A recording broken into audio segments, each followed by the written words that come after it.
On the morning of the 26th of October, 1942, off the coast of the Santa Cruz Islands, the sea roared with the sound of engines and waves of bombs falling from the sky. Aboard the deck of the battleship USS South Dakota, a small-framed American boy with a still youthful face braced himself as he gripped the anti-aircraft gun tightly. Sweat streamed down his forehead, his hands bled from the recoil, but he didn't stop. Overhead, waves of Japanese aircraft came diving in, and one by one, they dropped from the sky into the sea under a storm of bullets. At first, the seasoned sailors around him barely noticed. To them, he was just a quiet rookie. But when the battle ended and the reports came in, over 20 enemy planes had been shot down by their ship. Everyone was stunned to learn that a significant portion of that firepower had come from the gun crew that included that boy. No one could have imagined that in one of the fiercest corners of the Pacific War, a child, barely old enough for middle school, had stood among them, fighting against the Imperial Japanese Air Force. And even more unthinkable, he had helped deliver a victory that earned the respect of an entire fleet. In 1941, as World War II spread across the globe, the United States was suddenly rocked by a devastating blow: the attack on Pearl Harbor in December. The entire nation was stirred into action. Just one day later, the US declared war, and young American men rushed to enlist in the military. Amid that wave of patriotism appeared an unusual recruit, a boy who was only 12 years old. His name was Calvin Graham, born into a poor family in Texas. He lost his father early and lived with an abusive stepfather, spending his childhood in hardship and fear. At just 11, Calvin ran away from home and survived by selling newspapers and delivering telegrams.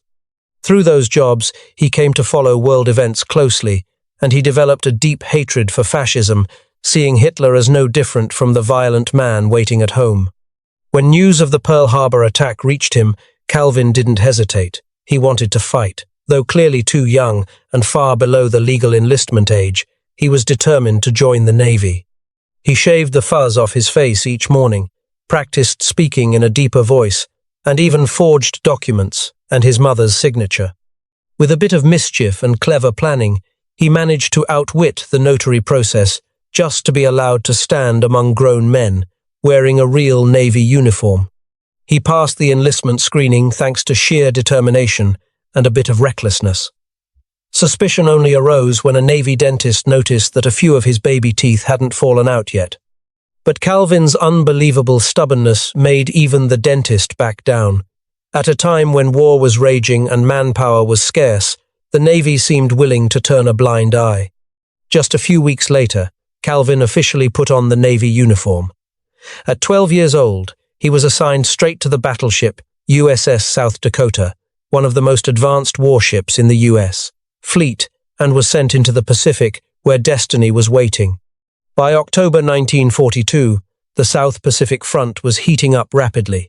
A fierce struggle for control over the Solomon Islands was underway, especially for the strategically vital island of Guadalcanal. Calvin's ship, USS South Dakota, was assigned to Task Force 61, escorting the aircraft carrier USS Enterprise into the waters off Santa Cruz, north of Guadalcanal, to confront the Japanese fleet. By late October, the Battle of the Santa Cruz Islands erupted in full force between the two sides. On the morning of the 26th of October 1942, reconnaissance planes from both sides spotted each other's fleets off the coast of Santa Cruz. Immediately, waves of attack aircraft were launched from the carriers. The Japanese were determined to wipe out the American carriers, while the U.S. forces fought to protect the Enterprise and Hornet. The first Japanese airstrike hit the Hornet hard as dozens of bombers and torpedo planes descended like a swarm.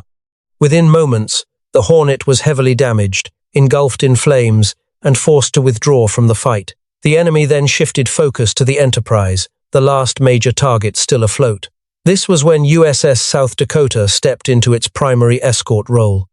As alarm sirens blared across the USS South Dakota, the entire ship snapped into full combat readiness. The usual hum of activity turned into a storm of tension that gripped every inch of the deck. The ship's loudspeaker crackled to life with the order, "Enemy aircraft inbound. All hands to battle stations." Calvin Graham rushed to his anti-aircraft gun station, Around him stood hardened sailors, men long accustomed to the scent of gunpowder. Calvin, just a 12-year-old boy, tried to appear calm as he gripped the heavy weapon with hands smaller than anyone else's on deck. The sea wind whipped across his face, but he paid it no mind. His eyes stayed locked on the sky, where wave after wave of Japanese aircraft emerged like dark shadows diving down from the heavens. Then the battleship shook violently. Every type of gun on board, from the thunderous 127mm barrels to the rapid-fire 40mm and 20mm cannons, opened fire all at once. The noise was deafening gunfire, roaring engines, and exploding bombs blended into one overwhelming wall of sound that rattled deep in the chest. From the deck, Calvin looked up and saw the sky over Santa Cruz torn apart by thousands of glowing orange-red tracer rounds, streaking through the air like a storm of shooting stars. Black smoke bursts filled the sky where anti-aircraft shells detonated, surrounding the incoming enemy planes. The Aichi D-3 Naval dive bombers came hurtling down like hawks, swooping in on prey, descending in tight formation straight toward the ship. Calvin struggled to keep his balance while feeding rounds into the gun and firing alongside his crewmates. He felt nothing but the pounding of his own heartbeat and the burn in his hands from the weapon's relentless recoil. The rounds from his gun traced fiery lines through the sky, slicing into the fuselages of the oncoming aircraft. One Val was hit squarely, lost control, and exploded mid-air. Another released its bomb before bursting into flames and spiraling into the sea in a column of smoke and fire. But not every plane was stopped in time. A bomb tore through the deck and exploded near the main turret, shaking the whole ship. Smoke and fire engulfed the area. Captain Gatch was thrown from the command post and knocked unconscious. Yet the ship did not fall. Its thick armor held firm, and every gun crew, including Calvin's, kept fighting without pause. In the chaos, the smaller 20mm guns proved especially effective. The low cloud ceiling made it difficult for larger caliber weapons to track distant targets, but the fast-firing 20mm cannons at close range became critical. The guns Calvin helped operate created the most concentrated web of firepower, keeping waves of Japanese planes from reaching the carrier Enterprise stationed behind them.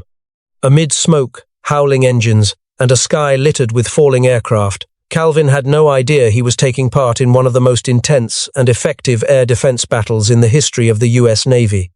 A 12-year-old boy, surrounded by death and destruction, fought like a seasoned soldier.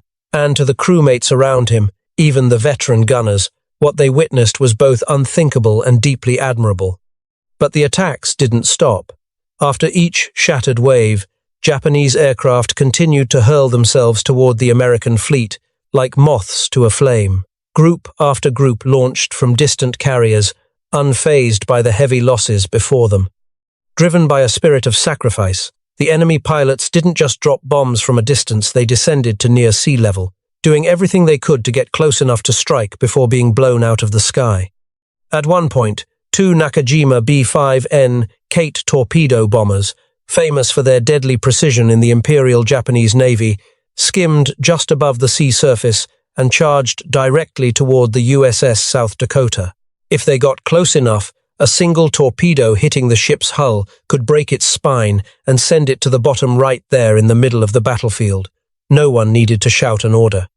Every gunner on deck, possibly including Calvin Graham, immediately swung their cannons around and focused all firepower on the two dark shapes racing across the water.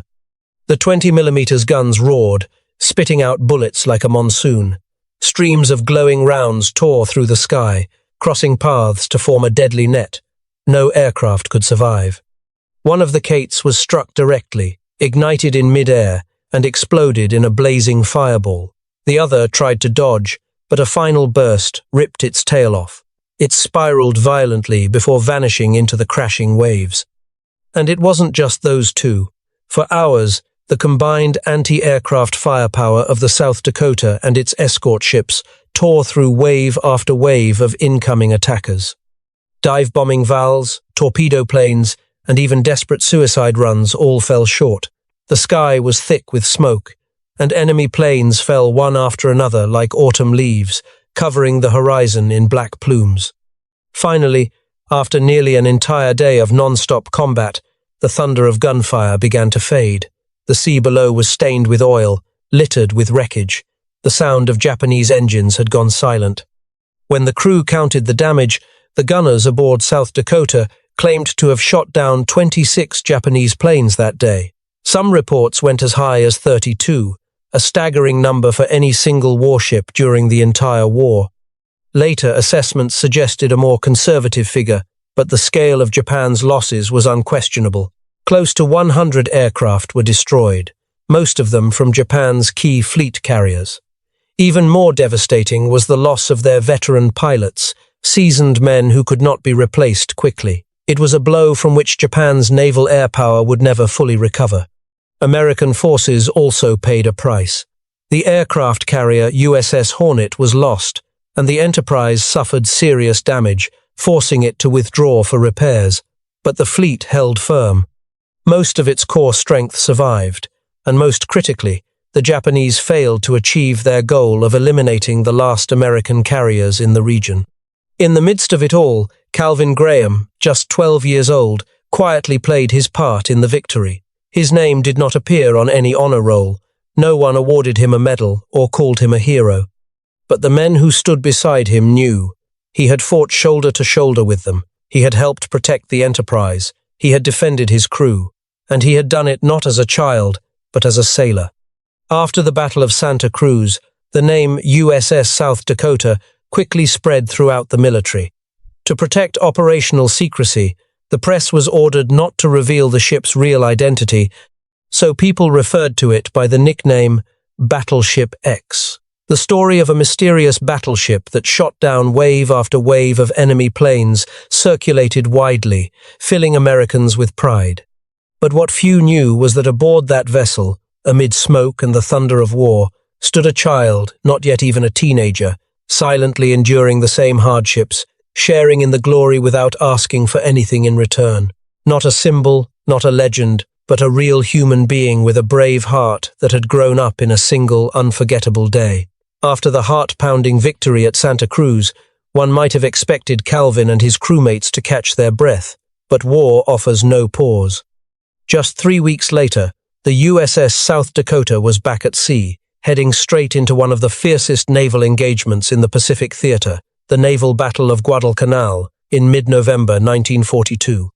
This time, the threat was no longer just waves of kamikaze bombers from afar. It was a full-scale surface fleet of the Imperial Japanese Navy, determined to retake Guadalcanal, an island the Americans were defending inch by inch. South Dakota, along with another battleship and a handful of destroyers, entered the waters near Savo Island, where Japanese warships, including the battleship Kirishima, cruisers, and destroyers were also quietly closing in. In the thick, pitch-black night, the two fleets stumbled into each other at close range, setting off a chaotic naval battle where everything would be decided by reflex, nerve, and the blinding flashes of gunfire. From the very first volleys, USS South Dakota was struck by a serious malfunction. Electrical systems, radar, and fire control all failed at once. In an instant, one of the U.S. Navy's most advanced warships became a hulking steel giant, drifting blind through the dark. The Japanese seized the opportunity. Kirishima and its escorts opened fire relentlessly. Massive 14-inch shells from the Japanese battleship tore through South Dakota's armor, shaking the ship violently as night turned to chaos. Flames rose and the deck reeled. Amid the destruction, Calvin Graham was still on board, fighting alongside the other sailors to keep the ship afloat. What began as an offensive suddenly became a desperate struggle for survival. They fought back while patching holes, tending the wounded, crawling across a deck scorched and torn apart. Fire, seawater, shrapnel, blood, everything blurred together in a scene that could only be described as hell. When Japanese shells tore through the ship, Calvin was wounded. A shard of shrapnel embedded itself in his face and arm. The explosion was so powerful it broke his front teeth, which had only recently grown in. His face was covered in blood, his small body trembled from pain, but he did not leave his post. After receiving basic first aid, Calvin refused to rest. Instead, He followed Commanding Officer Sergeant Shriver from one compartment to another, helping the wounded, bandaging them, and using his own belt to stop the bleeding. Throughout that long and terrifying night, Calvin never uttered a word of complaint.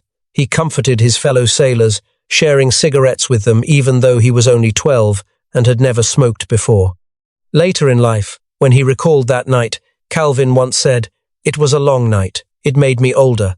I didn't dare complain because half the ship around me was already dead." Those words were more than just a memory. They marked the end of a childhood lost to war. That night, Calvin Graham became a soldier not through a rifle, but through courage and selfless devotion in the midst of fire and chaos. After the battle, the USS South Dakota was severely damaged and had to withdraw for repairs. 40 men were killed, and 180 were wounded. Calvin was one of them.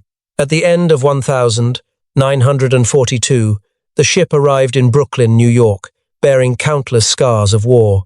It stood as both a symbol of resilience and a reminder of the price of survival. By then, the name South Dakota had already been mentioned in the press under the alias Battleship X, a hero of the seas. Newsreels captured the crew as they disembarked, waving to cheering crowds. In one brief shot, a small boy with a youthful face appeared, stepping off the battleship among men far bigger than him. At a small movie theater in Crockett, Texas, Calvin Graham's mother happened to watch that newsreel. When the screen showed sailors coming down from the ship, she froze. Right there among them was her son, the boy she thought had run away and disappeared. Now he stood in uniform, his face more mature, but his eyes and his walk were unmistakable. No letter had come, no one had informed her, and now, the truth was right there on the big screen. Her 12-year-old son had gone to war in the Pacific, survived unimaginable danger, and returned home like a quiet hero. For her, it was a moment filled with shock, pride, and overwhelming emotion. But for Calvin, the hardest battle still lay ahead.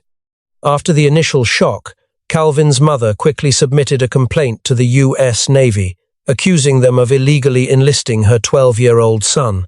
The revelation stunned many naval officials. Although Calvin had fought bravely and been wounded, publicly admitting that a child had been allowed into combat was unacceptable both legally and in the eyes of the public. Ultimately, the Navy opted to handle the matter quietly. Calvin was stripped of all his medals, including the Purple Heart, and was discharged without honor. He was even sentenced to 3 months in a military brig, a harsh ending for the young boy who had helped save an entire fleet. Just a few months earlier, Calvin had stood beneath enemy fire on the deck of a battleship. Now he returned home in silence, his body still bearing the marks of war, yet there was no celebration, no recognition, no support. In April 1943, the 13-year-old became an anonymous veteran, forced to work in a shipyard to support himself. At age 15, Calvin married, became a father a year later, and divorced by the time he was 17. At 18, he attempted to rejoin the military, this time with his real age and identity, enlisting in the Marine Corps. But a training accident left him with a broken back, forcing him to leave the service again and ending his military aspirations for good. For years afterward, Calvin lived quietly, selling magazines to make ends meet, still carrying fragments of shrapnel from 1942 and the pain of being forgotten. It wasn't until the 1970s, after countless letters and petitions, that his case finally gained public attention. 2 senators from Texas stepped in to advocate for him.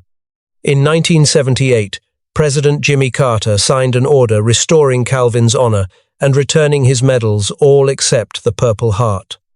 In 1988, CBS released a made-for-television movie titled Too Young the Hero, recounting the extraordinary journey of the 12-year-old sailor.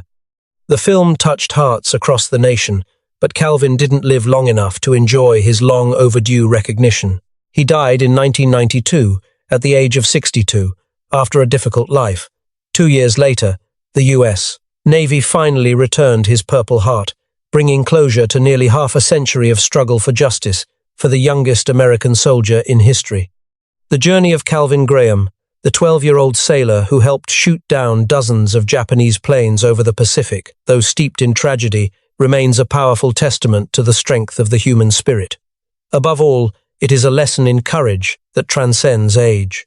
In a time of national crisis, a child from a troubled background still carried within him a towering sense of purpose and the bravery to step into the fire like any grown man. Calvin proved that heroism does not wait for adulthood. It lives in anyone who chooses principle over comfort and puts others above their own fear. From a tactical perspective, Calvin's role in the Battle of Santa Cruz also highlighted the vital importance of naval anti-aircraft firepower during World War II. Battleships were not merely floating fortresses meant to engage enemy ships. They served as formidable shields, protecting aircraft carriers, the backbone of modern naval forces. The more than 100 anti-aircraft guns aboard the USS South Dakota created a dense wall of firepower, capable of repelling relentless air assaults. Thanks to that defense, the Enterprise, the last remaining operational fleet carrier, was preserved. Meanwhile, the significant losses Japan suffered in aircraft and experienced pilots during the battle marked a quiet but critical turning point in the Pacific theater. But from a human point of view, Calvin Graham's journey invites reflection. In war, the most illogical things, like a preteen child bearing arms, can become real. Yet behind that absurdity lies a powerful desire, the yearning to fight, to contribute, to prove one's worth, even at the cost of childhood. Calvin entered the war with innocence in his heart, but in just one night he was forced to grow up, confronting death, blood, and screams. When he should have been sitting in a classroom, he was learning the harshest lesson life could teach, that war not only creates heroes, but also steals the most innocent part of who they are. Calvin Graham was not a fictional legend. He stands as proof that courage knows no age, and that sometimes the price of glory is the entire youth one might have had.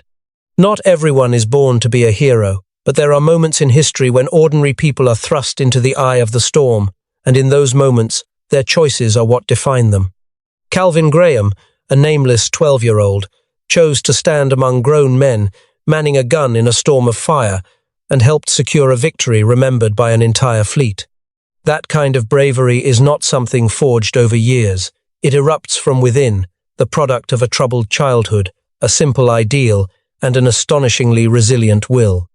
In moments when even seasoned adults might falter, Calvin held his ground, gripped his weapon, and fought as if it were the only thing he had ever known how to do. The victory he helped forge safeguarded a vital part of the U.S. Navy during one of its most perilous moments. Yet beyond statistics and battles, Calvin Graham left behind something far more profound, the truth that courage, when sincere and fierce enough, can transcend age, fate, and prejudice. History is not shaped only by those with ranks or names carved into monuments. Sometimes, it begins with a small hand gripping a gun handle amidst the roar that shakes sea and sky. And it is from such quiet souls that the light of bravery can shine brightly enough to illuminate an entire era.